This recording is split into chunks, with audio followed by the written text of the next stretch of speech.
Finding the time to go out there and find really fun learning games can be very challenging, especially if you have a long to-do list. So I have a very strategic way that you can make this happen while still getting some things crossed off your to-do list at the same time. I'm gonna go ahead and share one of my teacher's secrets, and that is simply using worksheets. I know what you're thinking. Aren't worksheets banned? Doing traditional worksheets isn't the best practice nowadays, but I'm not telling you to go whip out a worksheet and have the kids sitting there doing worksheets. I have a secret thing we're gonna do with those worksheets. So go ahead and grab the worksheet that you were already about to do, and let's turn those worksheets into some really fun, engaging games.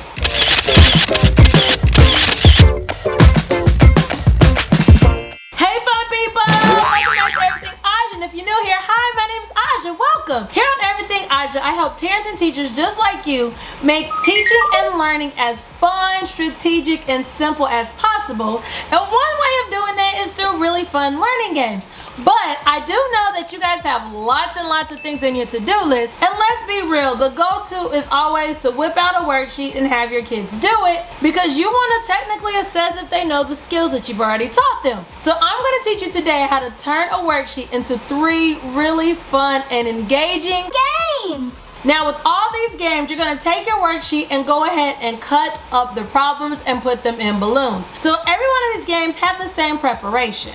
But the first game we're going to play is called Balloon Pop. And after you've already stuffed the balloons with your worksheet problems, you're going to go ahead and tape those balloons onto your board. Now make sure you have enough balloons on the board to cover all the kids. Go ahead and divide up your kids into different teams, and they will kind of be competing like a relay race. One child per team was going to go to the board and pop a balloon. You can give them a thumbtack to do this.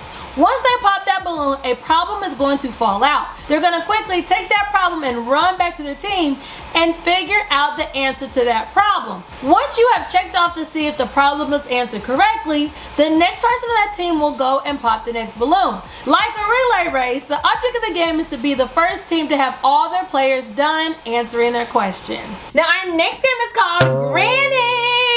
And you can go ahead and get out your canes and wigs.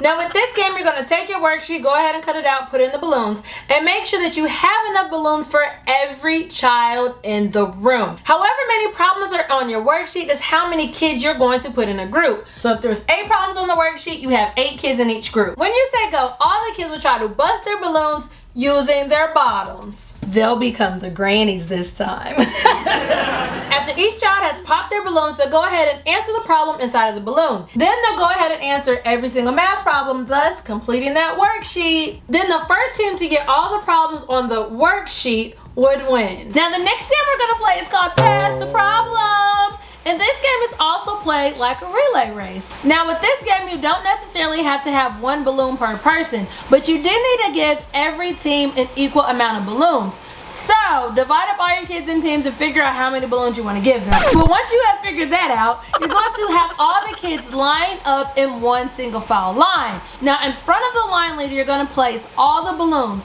and that person is going to have to put the balloon in the middle of their legs. They then will turn around to the next person, and that person has to get the balloon using any body parts other than their hand, and then pass the balloon to the next person. Then that person passes it to the next person, and so on.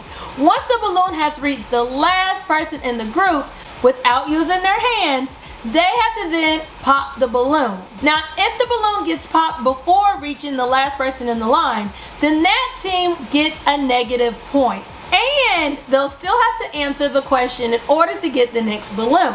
Now once the balloon is popped, all kids will go ahead and answer a question and write it down on a sheet of paper. And then the line leader will go ahead and get the next balloon and continue the game. Of course, the first team to pop all their balloons and answer all their questions correctly would win the game. Let me know down below in the comments which one of these 3 games are you going to play. My kids absolutely love the balloon pop. This was my go-to math game. If you want even more classroom games, go ahead and check out this video.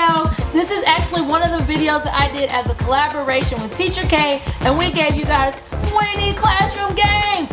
So go ahead and check out that video where you can get started with even more learning games for your classroom. See you guys in that video.